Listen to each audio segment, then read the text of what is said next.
I want to welcome to the stage a man that I think is doing very important work. I know that his name and his channel, Ice Age Farmer, has really blown up over the last year. Many of you have probably heard of it and some of the reports he's been doing. I think he's doing some essential work, both talking about the grand solar minimum, as well as the expectation and the maybe kind of purposeful food shortages that we might be facing. So we're going to hear about that and more. We're going to hear about the greater food transformation. Please welcome to the stage, Christian Westbrook.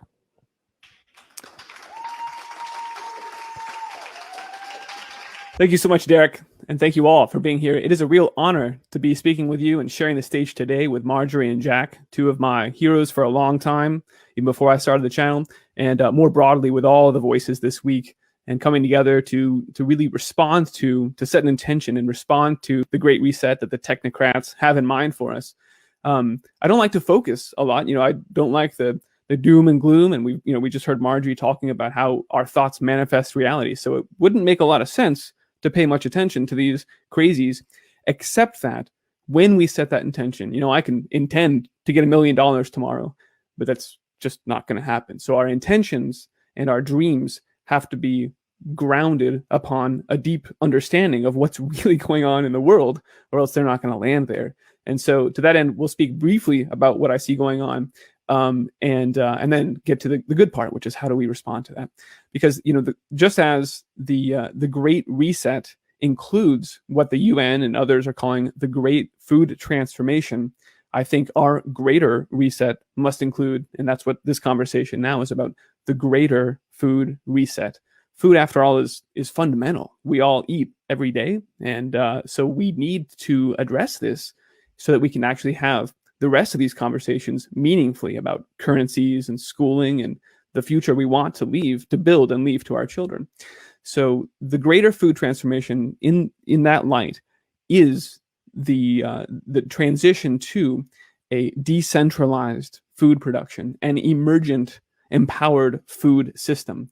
And when I say it's a transition to it, I really mean it's a transition back to that decentralized model, because that's, after all, the way humanity has always worked, right? Is we all just grew food. It wasn't until relatively recently that we started getting food from these multinational companies with their weird, terrible, earth-destroying, health-destroying practices. So how do we move back to that? But I still think it's fair to call it a greater food transformation, because transformation is fundamentally about consciousness. And that's why I think we're still going through a transformation here. So briefly, let me pull up a couple things, because I want to make sure that we see some of the ideas and the people and the logos and the catchphrases behind the great food transformation, the things the technocrats want to wish upon us. And so, as I mentioned, the UN has been for some time talking about the need to totally transform the human diet, to get people to stop eating meat. A lot of this came out through the IPCC reports about global warming and cow farts, right? We've heard the case, sort of the foundation for this case, be laid for a long time. They want to eliminate animal source foods, so not just meat, but anything that comes from animals, and move us towards insect protein and lab-grown meat. And a lot of this was codified towards the end of 2019 when the Eat Lancet Commission, which is the joint venture between EAT, which openly describes itself as Davos for food, joined forces with the Lancet Commission, which is a long-standing healthcare, medical care, health sort of an organization. You've heard their name mentioned plenty of times in the coronavirus stuff, joined together, and they formulated what they called the Planetary Health Diet, which is what they describe as what we all need to eat in order to be able to feed the growing population within planetary boundaries, is sort of their catchphrase. And of course, the World Economic Forum jumped on this, and they published articles. This is what we all need to go to, is this planetary health diet in order to save the world. They really don't, they're not very subtle with their intentions here to force this upon us. And they tie it in with the Agenda 2030, the UN Sustainable Development Goals, and describe it as the 21st century great food transformation. So the Eat Lancet diet, in that report, they actually used this phrase that really stuck out to me, because again, this is in late 2019, and they announced that food is the single strongest lever to optimize human health on the one hand and environmental sustainability on Earth on the other. And so during the course of 2020, we had the pandemic, this huge human health crisis, and then they're now calling global warming existential crisis as well. So both of these areas are the global problems that they have concocted, that they're telling us this is why we have to save the Earth, right? And global problems require global solutions. We actually heard Rosa on Monday talk about they need these big Earth scale problems to justify the global governance. And so these are the two things that they're telling us. In fact, they told us in advance of the pandemic would be necessary, and that food is the key to solving them. And they intend to pull that lever. And what that means is they're taking control over the food supply.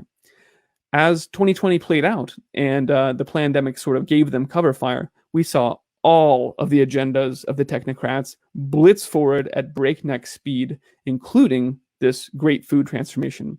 The Rockefeller Foundation released something they call Reset the Table, which is describes a series of things necessary to do. But again, you can see right on its face, they call it a complete fundamental transformation of the food system. So in the US, the Rockefellers were describing one of the key things they did here was say, well, now that we've got this pandemic, it turns out that human health is it's important what you eat. It turns out it's important what you eat. We were kind of wrong with our Rockefeller Green Revolution, where we just pumped out empty calories and depleted the topsoil. So now, in the name of public health, we also have to take control of food. And they married these two things together to justify the medical martial law, extending into control over the food supply, and again, control over what we eat. So in the US, the Rockefellers described it as resetting the table. In the EU, exact same Agenda 2030 style language. They described it a farm to fork strategy. And then just in December last month, Barilla, the Italian pasta company, combined both of these names into their resetting the food system from farm to fork, which was a series of private-public partnerships. And they have a food think tank, which is called appropriately Food Tank. And so it's all of the same sorts of things that we see across any of these agendas, but applied directly to food and to taking control over it into these multinational companies and these global organizations. Barilla was very clear. It was not hidden at all in the CEO's opening remarks. He said, what we're doing today is setting the stage for the UN's World Food Systems Summit, which is actually happening in a few days here. They just opened up their conference boards a couple days ago, and I signed up to see what's going on there. And the UN's World Food Systems Summit is, like all of these things on their sustainable development goals, launching right now to sort of set the course for what they're calling the decade of action. This lead up to the 2030 milestones that they've set for a number of these agendas, absolutely including food.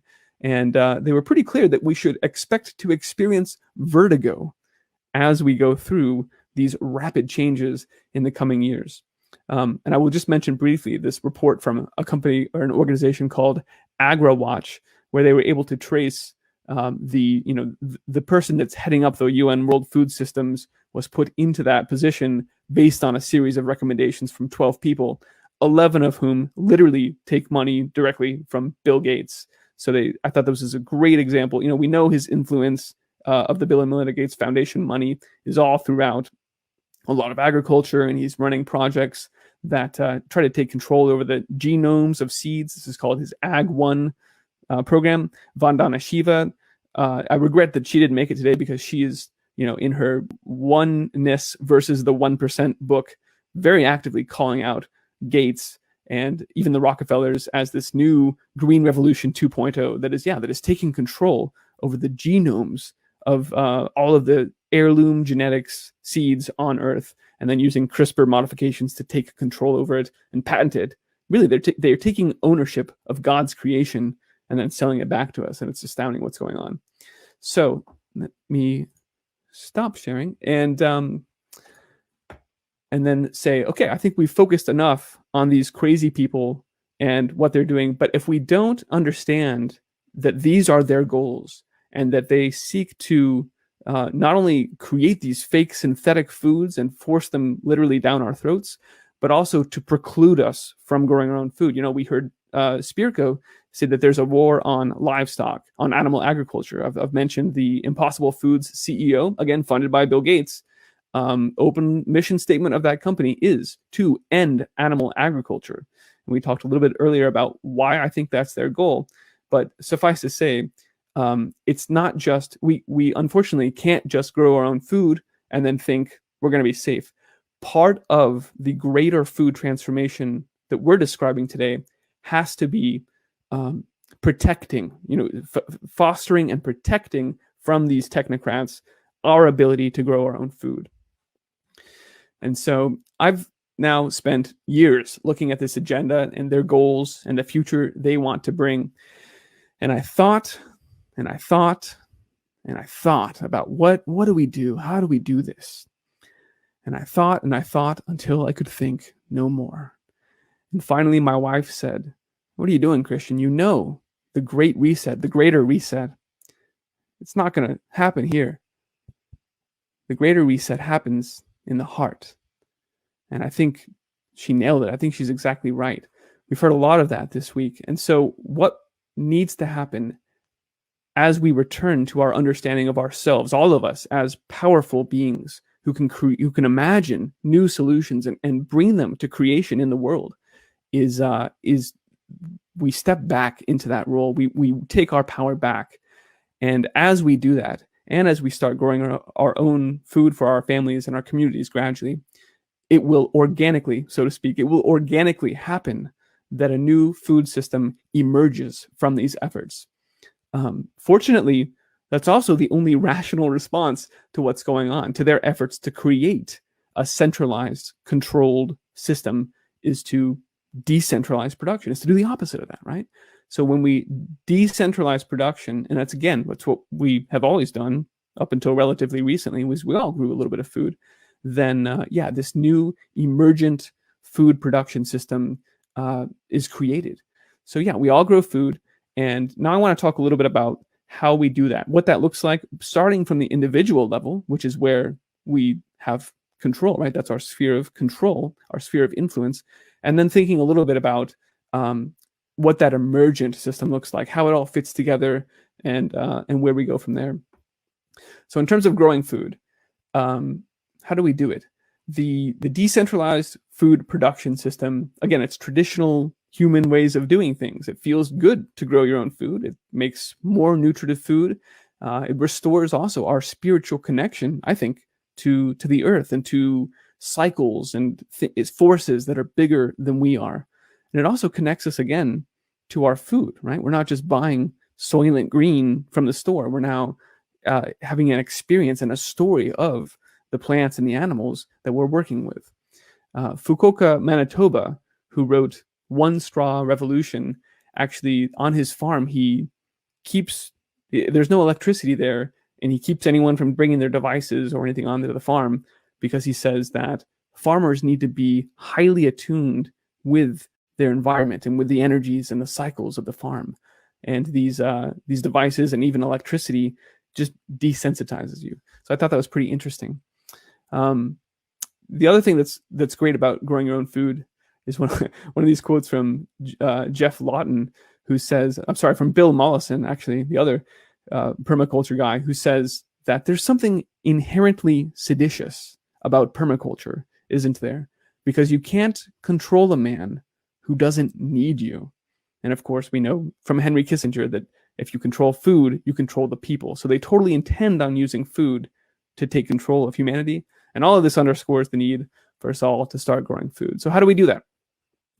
I mentioned in the roundtable, the really good news first, there is no one prescribed way to feed your family. There are a myriad number of different approaches and things that you can do to create nutrition for your family and to feed yourselves.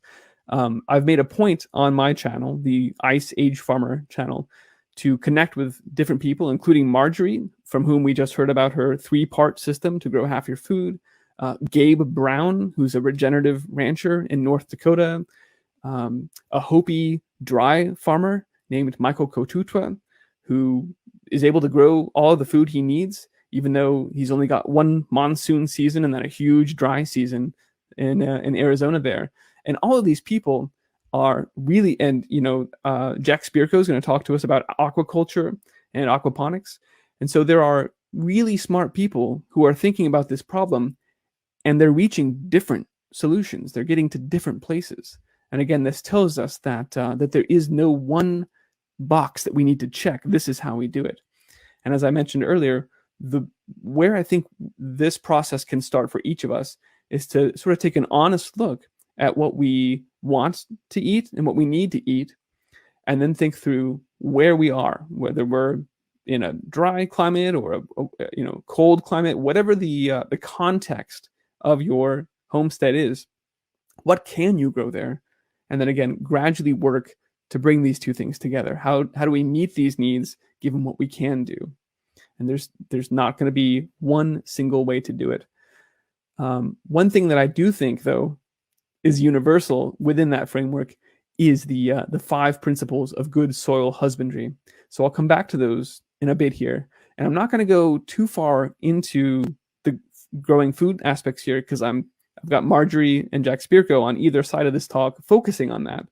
So, and there's plenty of amazing resources on anywhere on the internet or YouTube. But let's get off YouTube. But anywhere you look, there's tons of fantastic books, right? This is something that there's just a wealth of resources out there, and you just need to start looking around.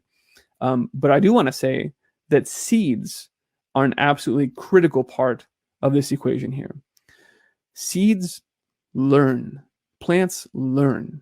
And when you grow a crop in your locale, it actually adapts and it learns a little bit.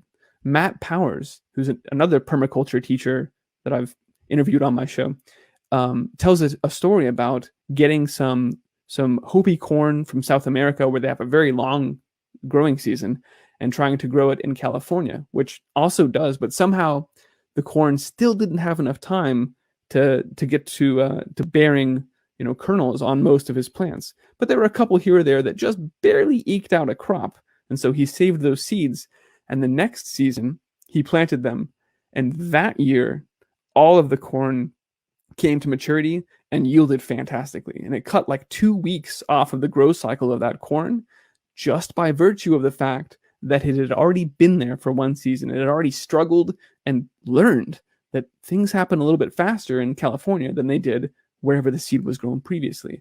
And this is true of any plant, of any seeds that you find.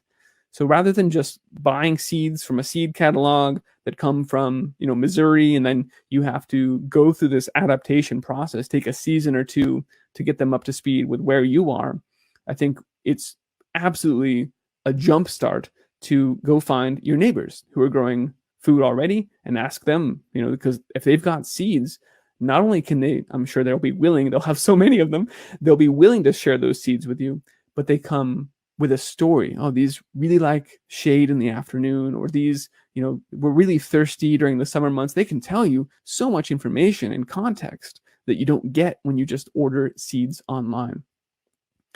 Seeds are true wealth. A few other places you can find seeds locally, and that's the real emphasis almost across the board here, but especially for seeds that have already learned, and you can benefit from that, from your neighbors, from seed libraries. A lot of public libraries have card catalogs that have been repurposed now as seed collections, and you can go borrow a few seeds and then take them back at the end of the season.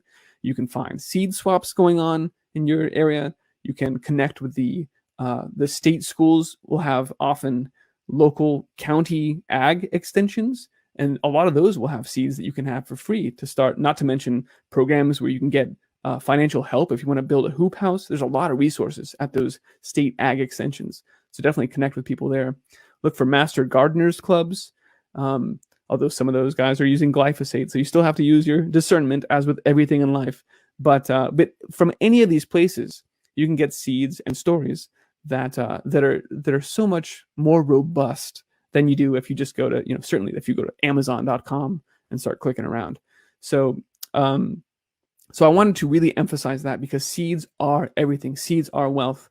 And the other thing that emphasizes this for us, again, let's look back at these technocrats and what they're doing, And what they have been doing for generations is buying up all of the seed companies and consolidating these genetics into, now it's just Monsanto and Syngenta and these big seed companies that own it all, and they want to license it out. And this is what I mentioned, Bill Gates and Ag One going out and sucking up all of the genetics from all the indigenous farmers across the world so they can turn around and sell them patented seeds. So their actions there inform us that there's something really valuable about seeds. That's why they want them, and that's why we should save them and stay with them. And I think that we could get back to a point. It used to be like this, and we can get back to a point where I can say, oh, these are your great uncle's golden beets, and this is your grandfather's kale, or whatever it is. That's where a lot of these heirloom varieties have crazy names, because that's part of their story. They come with names of the people or the places or whatever that those seeds, their provenance, where they came from.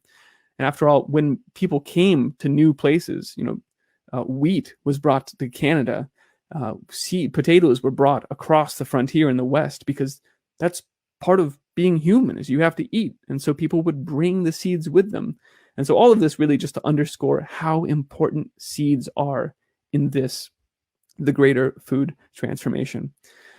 Animals as well. Again, you can look at the technocrats. They're trying to end animal agriculture. This can inform us that animals are important, not to mention just common sense. Like I mentioned earlier, animals are a very critical part of running a homestead. Even if you don't eat them, you need that link in the chain of the nutrient cycle to keep the nutrients flowing through your site, whether it's just a aquaponics system and the fish in there, or it's a small scale homestead, or even up to the big farm like Gabe Brown, where he's running, herds of cattle across his land and letting them drop manure to fertilize the pasture and keep everything running and producing there. Without that link, you become dependent on fertilizers and external inputs. And again, you're then dependent on the system. And it is that dependence which is our vulnerability.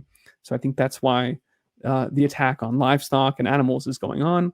And that's why we need to think about raising animals. So wherever you are, again, look at your context and figure out what would work where you are. If you don't have much space, that might speak to the rabbits or the quail, like Marjorie mentioned. If you do, you can start looking at some chickens or goats or alpaca. If you want some fur to look at, even fish, whatever aligns with your needs and your context, give it a go. And right now I'm working through chickens and rabbits, chickens for the eggs and rabbits for the meat.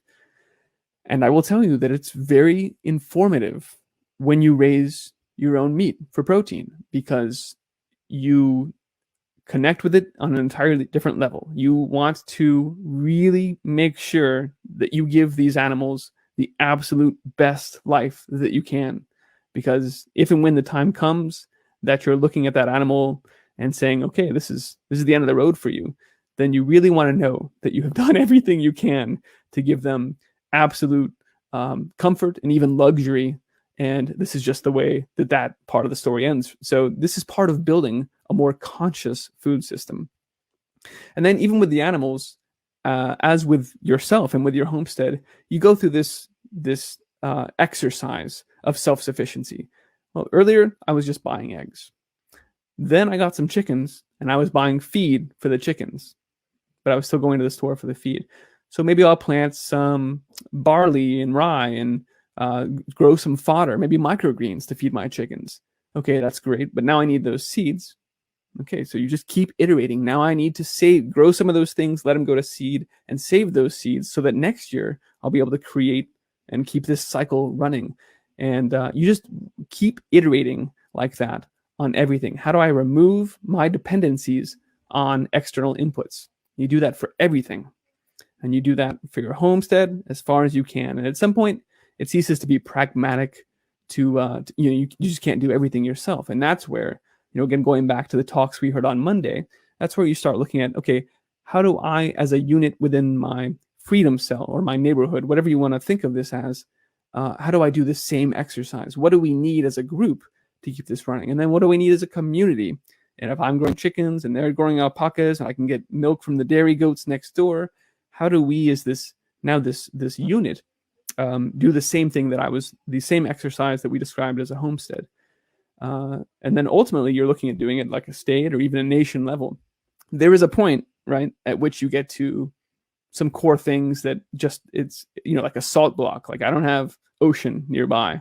And so that's where you start to say, well, maybe we do need to interact with people who are hundreds of miles away. That's why I love some of the conversations about hierarchies. And I don't mean hierarchies like leadership and, people telling you what to do. I mean hierarchies of units and self-sufficient units building upon each other and with each other and working to get that sea salt over further inland, trading for eggs, whatever, however that looks. That's a conversation we can have as these things are materializing. So so we've talked a little bit about permaculture and this idea that we're building regenerative systems. But now what happens if we start doing all of this? What happens as individuals around you start becoming more self-sufficient, producing more of their own food, trading for the parts of it that they can't do given their space or resource constraints, whatever?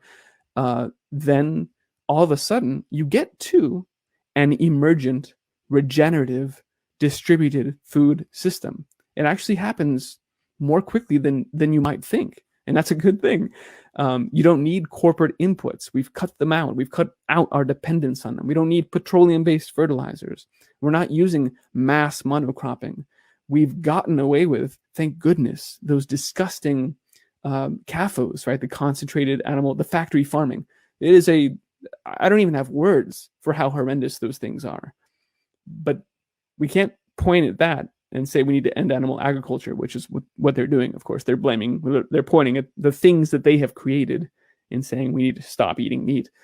No, we need to put them out of business. One of my favorite quotes from Marjorie is, if only 1/3 of us had chickens in our backyard, we would obviate the need for factory farms of chickens laying eggs. We'd walk away from it. We wouldn't have to change the laws or petition them or do any corporate governance. No, we just walk away from it. And that is a real greater food transformation as I see it. Walk away from these things. No need to fight them, which would just empower them. We just create a better alternative. So the greater food transformation, particularly in light of some things I don't want to focus on tonight, but yeah, I think there are engineered food shortages at play right now in order to ensure that people are forced into succumbing to the agenda for fake food and lab-grown meat and all these things. It's also tying into the attack on livestock, because right now we're seeing some real problems with soybeans and corn, which all, of course, a lot of that goes into animal feed. And if people can't feed their animals, then this also spells the demise of animal agriculture. So there's a risk that this greater food transformation will be a bit of a rough transition. And that's why I think we need to think about how we can accelerate this transformation. How do we quickly rebuild the human food ecosystem? Because that's what it is, right? It's a bunch of units and people and families and communities growing their own food and working together. It is an ecosystem. And so actually I did the same thing. I thought, and it wasn't until I did a meditation and it sort of came to me that humanity itself is a damaged ecosystem. We talk about regenerative agriculture and these principles of soil management and all these things that we can do to take a damaged site and breathe life back into it and start the virtuous cycles of creating more organic matter and rebuilding the soil life. That's exactly what we have to do as humanity. We are a disrupted ecosystem. We've been disconnected from nature. We've been divorced from our neighbors and cut off from the resources we need to feed our families. So I started wondering, what happens if we map all of these principles, these regenerative agricultural principles, onto this idea of our new distributed food system, our emergent food production? It is, after all, the most rich ecosystem, the most robust, resilient thing that I can imagine is soil. And so what are those 5 soil principles. How do we, to borrow a term from them, build back better as humanity? And I'm going to go back to, not to Bill Gates, but to this list of the 5 principles of good soil husbandry. Because these are, I mentioned them earlier and I want to hit them now because I do think they are fundamental. Again, they work on any scale, whether you're talking about protecting the life in an aquaponics system or in soil that's in a small container garden on your garden windowsill, whatever, all the way up to a garden in your backyard or even a huge operation. These are remain true and they always work. So let's look at them. We want to minimize disturbance to the soil because, after all, we're creating a home for healthy soil, biological life. And if you go in there and you rip up the soil, obviously you destroy their home, and so they're going to die. So you don't want to do that. This informs a lot of the no-till kind of practices that we hear about out there. For the same reasons, we want to keep the soil covered. Gabe Brown calls it an armor on the soil at all times. So wind doesn't erode away the soil. The sun doesn't beat down and superheat it and then kill off the soil life. These two things speak to protecting the life within it. We also want to keep a living root in the soil at all times. This is why cover crops are important, because it is by virtue of this plant growing in the soil, taking energy from the sun and then turning it into exudates and sugars and feeding those into the soil. That's how the all that biological life in the soil is fed. So you have to keep, even in the cold season months, you want to keep something growing, some cover crop of some kind, doing that, taking the sun's energy and feeding it in, making sure nutrition is getting to your soil life. And then biodiversity, obviously, yeah, you want as many different kinds of plants doing that as possible because they're all going to feed slightly different kinds of exudates into the soil, different profiles of this or that. And one of them, maybe you have a very cold day and some of the plants die, but you've got others there to take this is the opposite of monocropping. So we want to maximize biodiversity. And then, yeah, integrating animals, again, for all the reasons I've already enumerated, they are just hugely important to a regenerative, holistic operation. So now, as I said, what happens if we take those same 5 principles and we think about what does this look like for us, for our greater food transformation, for our emergent food system? So I created these principles of our greater food transformation. One, again, minimize disturbance. And in this case, it means deregulating, I think, getting all of the things that are disturbing, potentially, our ability to have a local food system and healthy counter-economic activity, getting them out of here. Take away any restrictions. One example of this I like is the Wyoming HB 155 that they passed last year after the pandemic had started shutting down meat plants, because the federal law says that if you're selling meat to consumers, you have to get it inspected and processed at a USDA approved facility. Well, those were closing down because of the pandemic. And so this is why, unfortunately, millions of animals were culled last year because the pipelines were stopped and there was no place for ranchers and producers to take their animals. Wyoming alone took the step of saying, okay, this is insanity. This is completely ridiculous.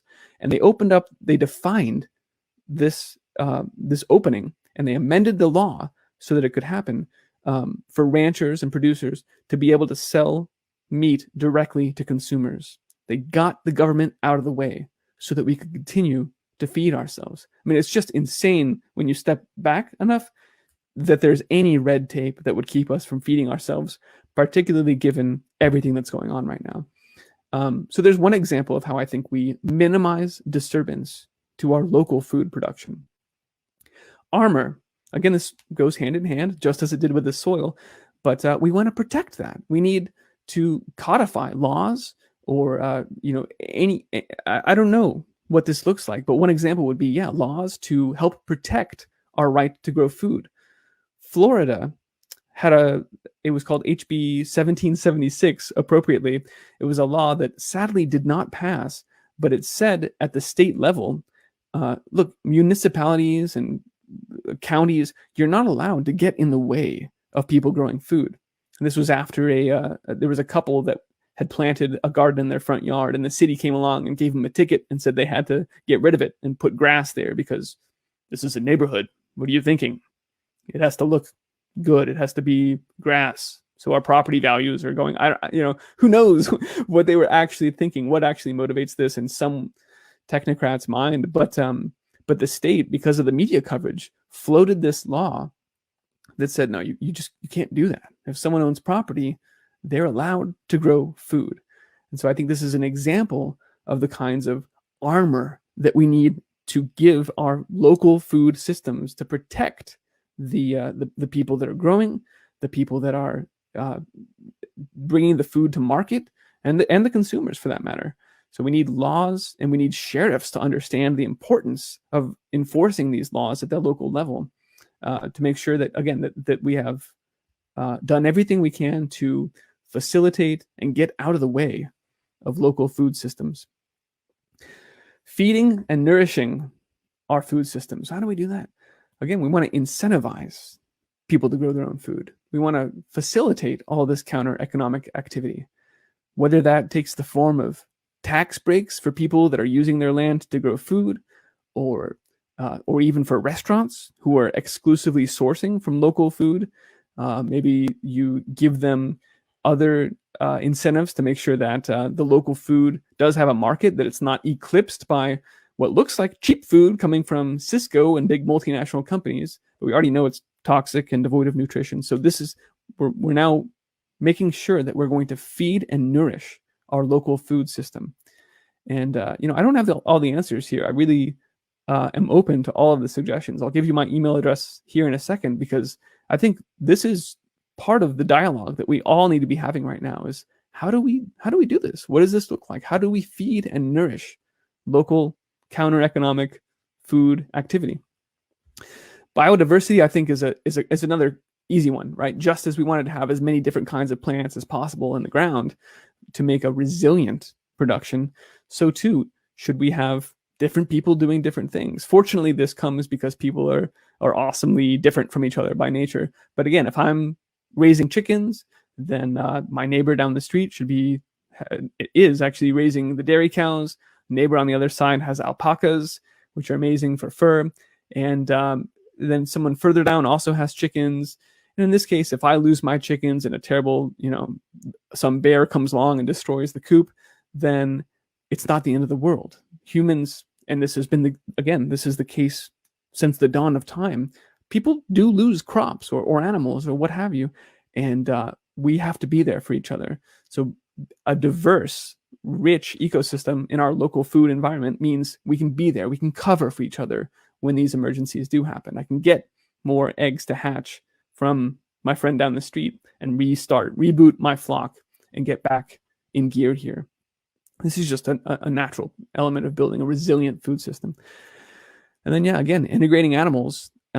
Yes, not only in our farms, but across all of these ideas. And again, given that animal agriculture is under attack, I think the emphasis here right now is protecting our ability to raise animals. There's some examples in the UK right now where officials, it's called DEFRA, it's like their USDA in the UK, and they're pointing at massive poultry operations and saying, oh, there was a bird flu outbreak here. And so they're literally going around right now in the vicinity of these poultry operations and gassing people's chickens. And it's tremendously disturbing to me, not just because of the obvious, the chickens, but because this is something that humans have done forever. We raise animals, we live with them, and they feed us and we feed them, and we work together. And to deny people that, to strip them of their animals, is just criminal beyond belief. I actually sent the DEFRA agency a FOIA request yesterday demanding to understand how they can possibly justify doing this. We'll see if I hear anything. But the point is, we can't allow this to happen. We have to push back at all levels, from the local to the federal, and anything you can imagine. We must defend. This ties back to the armor. Defend our ability to raise animals and to grow our own food, which is sadly under attack right now. So that was one way of framing this. How do we create our emergent, regenerative, nourishing, and massively decentralized, robust, resilient food system that will be feeding our families and our children after them, and insulating us from these ridiculous fake foods and the agendas they're trying to force down our throats right now. Supporting local farmers and ranchers, becoming a local farmer and a rancher, I think we should all be doing this. But even beyond just growing food, there are roles for, particularly given the reality that we assessed earlier in this talk, where we said we're under attack right now, particularly in light of that, there are roles for people that are in public policy, people that are, lawyers, people that are who can fight these onerous regulations and do some of the things I'm talking about here. There's also plenty of room for web developers. When the pandemic was hitting and a lot of restaurants and schools were closing down, there were farmers who lost their channels to get food to market, and that means you can't just say, oh, I guess it's game over.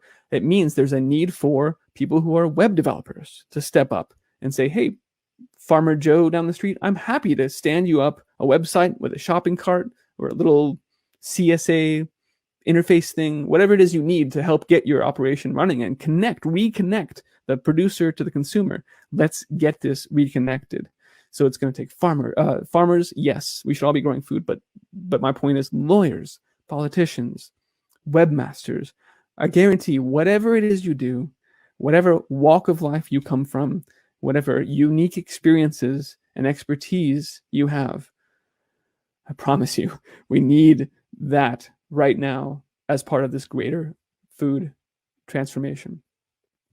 I do think that some of the food shortages we'll have in the future here will be the catalyst that gets a lot more people thinking critically about food and where we're going here.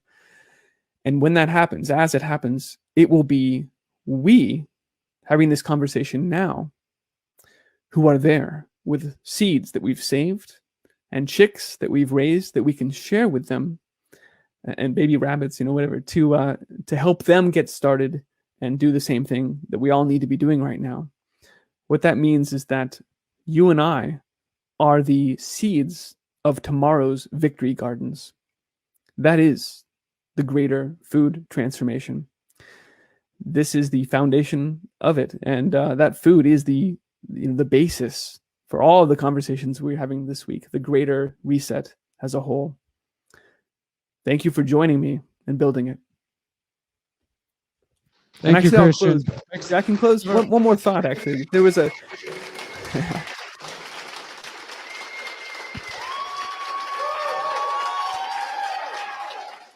They love you, man. Thank you for that. Yeah, I appreciate that. I saw earlier today a tweet from the UN that said, food is an essential human right. And I thought about that because it looks good. It sounds good, right? We should all eat every day. But there's a catch there. Implicit in the way they phrased that is that this right to food means that we have the right to a state, to a global state that is aware of all the food we have and all the food people have. And it means we have a right to this state that has a monopoly on force to be able to take food from you and give it to someone else who needs it more in their eyes. And so what the UN is telling us is that we have the right to be slaves. And so we have to reject that. What we have a right to is growing our own food. And ironically, it's that they're trying to take away from us right now. And so I just wanted to make clear that it sounds good. It's a right to food, but no, the way we actually deliver on that promise and make sure that there is abundant food for all of us is this greater food reset. So thank you very much. Thank you, brother. Thank you again.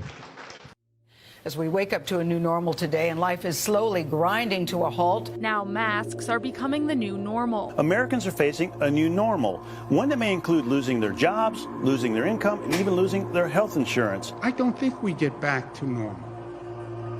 I think we get back, or we get to a new normal. It's time to reject the new normal. Now is the historical moment, the time, not only to fight severe virus, but to shape the system. It's time to reject the Great Reset. It's time to support the People's Reset. It's time for the Greater Reset. From January 25th to the 29th, journalists, activists, researchers, and advocates are hosting the Greater Reset Activation, a 5-day event dedicated to offering an alternative to the World Economic Forum's top-down, centralized, authoritarian vision. Our desire is to help all people find community and liberty by providing practical steps and knowledge for co-creating a world that respects individual liberty, bodily autonomy, and choice. The Greater Reset is the world's collective response to the World Economic Forum's initiative, the Great Reset. We invite you to join us for 5 days of discussion about the diverse opportunities available for those who seek to live in harmony with humanity and the planet, while respecting our innate freedom. Each day is dedicated to a different domain and provides solutions to the WEF's vision. Day 1 is dedicated to the Agora and decentralized economics. Tuesday the 26th will focus on health and education. Day 3 will focus on nature, permaculture, and regenerative agriculture. Thursday the 28th will highlight the liberating side of digital technology, including encryption, blockchain, and decentralized autonomous organizations. On Friday, January 29th, we will end the event by showcasing examples of intentional communities, freedom cells, and community organizing. Don't miss out on this once-in-a-lifetime opportunity to hear from some of the most powerful speakers in the world with a focus on solutions. We encourage everyone to organize local watch parties in your area using freedomcells.org. Also, find out more about the Greater Getaway in-person event in Zihuatanejo, Mexico. Visit thegreaterreset.org for more information.